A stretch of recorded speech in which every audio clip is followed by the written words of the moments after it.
Shri Chakramata YouTube channel ವೀಕ್ಷಕರಿಗೆ ನನ್ನ ಹೃತ್ಪೂರ್ವಕ ನಮಸ್ಕಾರಗಳು.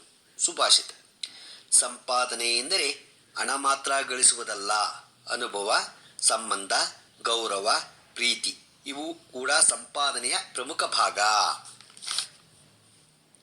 ಇವತ್ತು ದಿನಪಂಚಾಂಗಕ್ಕಿಂತ ಮುಂಚೆ ಶ್ರಾದ್ದ ಎಂದರೆ ಏನು ಅನ್ನೋದ್ರ ಬಗ್ಗೆ ತಿಳ್ಕೊಳ್ಳೋಣ.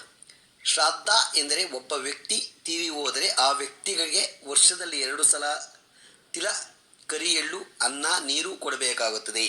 ಮೊದಲನೆಯದು ವ್ಯಕ್ತಿ ತೀರಿದ ದಿನದ ತಿಥಿಗೆ ಅನುಗುಣವಾಗಿ ಮಾಡುವುದೇ ಕಾಲಶ್ರಾದ್ದ. ಇಲ್ಲಿ ತೀರಿ ಹೋದ ವ್ಯಕ್ತಿಯ ಜೊತೆ 3 ತಲೆಗಳ ಶ್ರದ್ಧೆಯಿಂದ ಸ್ಮರಣೆ ಮಾಡುವುದೇ ಶ್ರಾದ್ದ. ಶ್ರಾದ್ದ ಏಕೆ ಮಾಡಬೇಕು? ನಮ್ಮ ಮನೆತನದ ಹಿರಿಯರು ತೀರಿರುತ್ತಾರೆ, ಅವರಿಗೆ ಗೌರವ ಸಮರ್ಪಣೆ ಸೂಚಕ ಮಾಡುವುದೇ ಶ್ರಾದ್ದ. ಮತ್ತು ಪಿತೃಮಾಸ. 84 ಲಕ್ಷ ಯೋನಿಯಲ್ಲಿ ಹುಟ್ಟುತ್ತೇವೆ, ಅದರಲ್ಲಿ ಮಾನವ ಜನ್ಮ ಶ್ರೇಷ್ಠ. ಏಕೆಂದರೆ ಅರಿವು, ಸಾಮರ್ಥ್ಯ, ಯೋಗ್ಯತೆ ಇರುವಂತಹ ಮನುಷ್ಯ ಪ್ರಾಣಿ ಅವರ ಸ್ಮರಣೆಯಲ್ಲಿ ಮಾಡುವ ಕಾರ್ಯ ಪುಣ್ಯದಾಯಕವಾಗಿದೆ. ಅವರಿಗೆ ನಾವುಗಳು ತೋರುವ ಕೃತಜ್ಞತೆಯ ಭಾವನಾತ್ಮಕ ಕಾರ್ಯ. ಶ್ರಾದ್ದದ ಮಹತ್ವ. ನಾವು ಮಾಡುವ ಶ್ರಾದ್ದ ಅವರಿಗೆ ಹೇಗೆ ತಲುಪುತ್ತದೆ ಎಂದರೆ, ಇಲ್ಲಿ ಮಾಡುವ ಶ್ರಾದ್ದದಲ್ಲಿ ಕೊಡುವ ಅನ್ನ, ತರ್ಪಣ ಮುಂತಾದವುಗಳಿಂದ ಅವರು ಈಗಿರುವ ಜನ್ಮದಲ್ಲಿ ಅನ್ನದ ರೂಪದಲ್ಲಿ ಸಿಗುತ್ತದೆ. ಅಂದರೆ ಈ ಜನ್ಮದಲ್ಲಿ ಪ್ರಾಣಿಯೋ ಪಕ್ಷಿಯೋ ಆಗಿ ಹುಟ್ಟಿದರೆ ಅಥವಾ ಯಾವುದೇ ರೂಪದಲ್ಲಿ ಹುಟ್ಟಿದರೆ ಅವು ತಿನ್ನಲು ಹುಲ್ಲು, ಹಣ್ಣು ಅಥವಾ ಯಾವುದೇ ಆಹಾರ ರೂಪವಾಗಿ ಪರಿವರ್ತನೆಯಾಗಿ ಅವರಿಗೆ ತಲುಪುತ್ತೆ. ಅವರು ಪಡೆದ ಜನ್ಮ ಸುಖವಾಗಿ ಕಳೆಯುತ್ತದೆ. ಇನ್ನು ಶ್ರಾದ್ದದ ಹಿನ್ನೆಲೆ ಈ ರೀತಿ ಇರುತ್ತದೆ. ಪುರಾಣಗಳ ಪ್ರಕಾರ ಯುದ್ಧದಲ್ಲಿ ಅರ್ಜುನ ಕೈಯಿಂದ ಕರ್ಣನ ಮೃತ್ಯುವಾದಾಗ ಅವನ ಆತ್ಮ ಸ್ವರ್ಗಕ್ಕೆ ಹೋಗುವಾಗ ಅವನಿಗೆ ಕೇವಲ ಚಿನ್ನ, ಬೆಳ್ಳಿ ಸಿಗುತ್ತೆ, ಅನ್ನ ಸಿಗುವುದಿಲ್ಲ. ಆಗ ಕರ್ಣನು ನೊಂದುಕೊಂಡು ಯಮಧರ್ಮರಾಯನಿಗೆ ಕೇಳುತ್ತಾನೆ, ನಾನು ಭೂಮಿಯಲ್ಲಿದ್ದಾಗ ಬೇಕಾದಷ್ಟು ಧರ್ಮ ಮಾಡಿರುವೆ, ನನಗೇಕೆ ಈ ಗತಿ ಎಂದು ಕೇಳಿದಾಗ ಆಗ ಯಮಧರ್ಮರಾಯ ಹೇಳುತ್ತಾನೆ, ನೀನು ಎಲ್ಲವನ್ನೂ ದಾನ ಮಾಡಿದ್ದೀಯ, ಆದರೆ ಅನ್ನದಾನ ಮತ್ತು ಪಿತೃಕರ್ಮ ಮಾಡಲಾರದಕ್ಕೆ ಈ ಸ್ಥಿತಿ ನಿನಗೆ ಬಂದಿದೆ ಎಂದು ಹೇಳುತ್ತಾನೆ.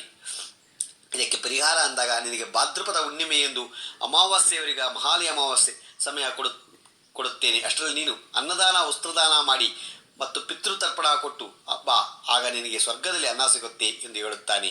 ಅದೇ ರೀತಿ ಕರ್ಣನು ಈ 15 ದಿನಗಳಲ್ಲಿ ಎಲ್ಲ ಕಾರ್ಯ ಮಾಡಿ ಸ್ವರ್ಗಕ್ಕೆ ಹೋದಾಗ ಅಲ್ಲಿ ಅನ್ನ ಸಿಗುತ್ತದೆ. ಪಕ್ಷ ಮಾಸ, ಪಿತೃಮಾಸ. ಭಾದ್ರಪದ ಕೃಷ್ಣ ಪಕ್ಷ ಪಾಡ್ಯಮಿ ಎಂದು ಆಶ್ವಯುಜ ಶುಕ್ಲ ಪಾಡ್ಯಮಿಯವರಿಗೆ 16 ದಿನಗಳ ಮಹಾಲಯ ತಿಥಿಗಳು. ರವಿ ಕನ್ಯಾ ರಾಶಿಯನ್ನು ಪ್ರವೇಶಿಸಿ ವೃಶ್ಚಿಕ ರಾಶಿಯ ಪ್ರವೇಶದವರೆಗೆ ಈ ಕಾಲದಲ್ಲಿ ಪಿತೃಲೋಕವು ಭೂಮಿಗೆ ಅತ್ಯಂತ ಸಮೀಪ ಬಂದಿರುತ್ತದೆ.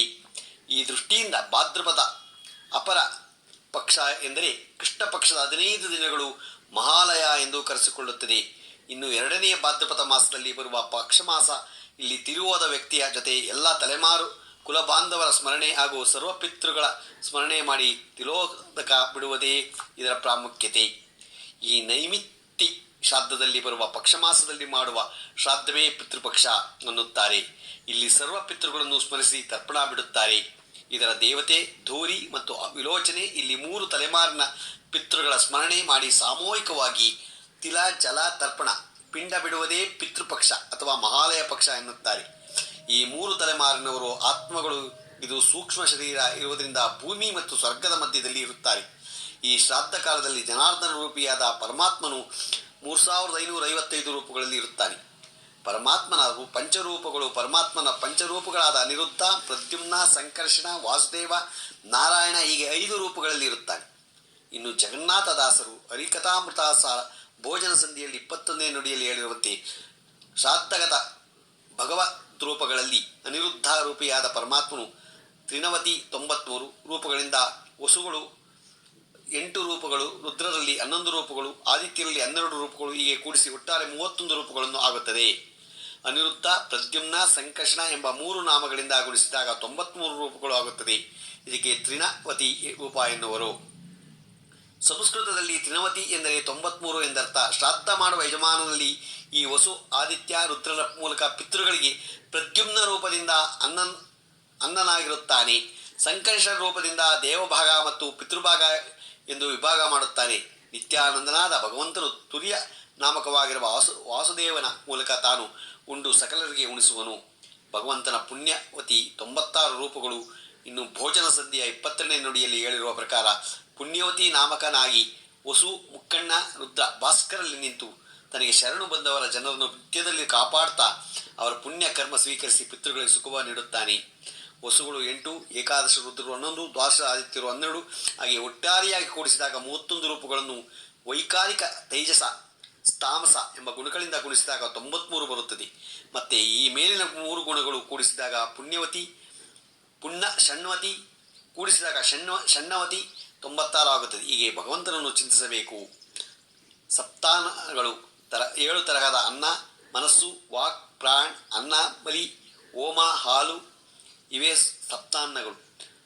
1. ಸ್ವಾಹ, ಮಾಯಾವತಿ, ವಾಸುದೇವ ಅನ್ನ ಕಲ್ಪಿಸಿ ದೇವತೆಗಳಿಗೆ ಬಡಿಸುವುದು. 2. ಸ್ವಾದ್ಧ, ಜಯಪತಿ, ಸಂಕರ್ಷಣ ಅನ್ನ ಕಲ್ಪಿಸಿ ಪಿತೃಗಳಿಗೆ ತೃಪ್ತಿಪಡಿಸುತ್ತಾನೆ. 3. ಕೃತಿ, ಪತಿ, ಪ್ರದ್ಯುಮ್ನ ಚತುರ್ವಿಧ ರಸಗಳಲ್ಲಿ ಅನ್ನ ಕಲ್ಪಿಸಿ ಮನುಷ್ಯರಿಗೆ ತೃಪ್ತಿಪಡಿಸುವನು. 4. ಶಾಂತಿಪತಿ ಅನಿರುದ್ಧನು ಅನ್ನ ಕಲ್ಪಿಸಿ ಪಶುಗಳಿಗೆ ತೃಪ್ತಿಪಡಿಸುವನು. 5. ಮಾಯಾಪತಿ ವಾಸುದೇವನಿಂದ ಈ ಸಪ್ತಾನ್ನಗಳ ಮೂಲಕ ತಾನು ಉಂಡು ಸಕಲರಿಗೆ ಉಳಿಸುವನ. ಇವತ್ತು ಶ್ರಾದ್ದ ಅಂದ್ರೇನು, ಶ್ರಾದ್ದ ಏನಕ್ಕೆ ಮಾಡಬೇಕು ಅನ್ನೋದ್ರ ಬಗ್ಗೆ ನಾವು ತಿಳ್ಕೊಂಡ್ವು. ಈಗ ದಿನಪಂಚಾಂಗವನ್ನು ತಿಳ್ಕೊಳ್ಳೋಣ. ದಿನಾಂಕ 18/9/2024 ಬುಧವಾರ, ಶ್ರೀ ಕ್ರೋಧಿ ನಾಮ ಸಂವತ್ಸರ, ದಕ್ಷಿಣಾಯನ, ವರ್ಷ ಋತು ಭಾದ್ರಪದ ಮಾಸ, ಶುಕ್ಲ ಪಕ್ಷ, ತಿಥಿ ಪೌರ್ಣಮಿ, ಬೆಳಗ್ಗೆ 8:40. ನಂತರ ಪಾಡ್ಯ, ಉಪರಿ ನಕ್ಷತ್ರ ಪೂರ್ವಭಾದ್ರ, ಹಗಲು 12:46. ಮಳೆ ಉತ್ತರ ಭಾದ್ರ 2ನೇ ಪಾದ. ರಾಹುಕಾಲ 12:17 1:48. ಗುಳಿಕ ಕಾಲ 10:46 12:17. ಯಮಗಂಡ ಕಾಲ 7:44 9:15 ಇದೆ. ಇವತ್ತು ಯಾರು ಹುಟ್ಟುಹಬ್ಬ ಆಚರಿಸ್ಕೊಂತಿದ್ರು, ಮದುವೆಯಾದ ದಂಪತಿಗಳು ವಾರ್ಷಿಕೋತ್ಸವ ಆಚರಿಸ್ಕೊಂತಿರೋರಿಗೆ ನಮ್ಮ ಹೆಬ್ಬಳದೂರು ಶ್ರೀ ಚಕ್ರಮಾತಾ ಯೂಟ್ಯೂಬ್ ಚಾನಲ್ ಕಡೆಯಿಂದ ಶುಭ ಕಾಮನೆಗಳನ್ನು ತಿಳಿಸ್ತೀವಿ. ದೇವರವರಿಗೆ ಆಯಸ್ಸು, ಆರೋಗ್ಯ, ಐಶ್ವರ್ಯ ಎಲ್ಲ ಕೊಟ್ಟು ಕಾಪಾಡಲಿ ಅಂತ ನಾನು ಕೇಳ್ಕೊತೀನಿ. ನಮ್ಮ ಹೆಬ್ಬಳದೂರು ಶ್ರೀ ಚಕ್ರಮಾತಾ ಯೂಟ್ಯೂಬ್ ಚಾನಲ್ ಯಾರು ಸಬ್ಸ್ಕ್ರೈಬ್ ಆಗಲು ದಯಮಾಡಿ ಸಬ್ಸ್ಕ್ರೈಬ್ ಆಗಿ, ಲೈಕ್ ಕೊಡಿ. ಇದು ನಿಮ್ಮದೇ ಚಾನಲ್ ಆಗಿದ್ದರಿಂದ ನಮ್ಮ ಲಿಂಕನ್ನು ಬೇರೆ ಗ್ರೂಪ್ಗಳಿಗೆ ಫಾರ್ವರ್ಡ್ ಮಾಡಿ. ನಮಸ್ಕಾರಗಳು, ನಮಸ್ಕಾರಗಳು, ನಮಸ್ಕಾರಗಳು.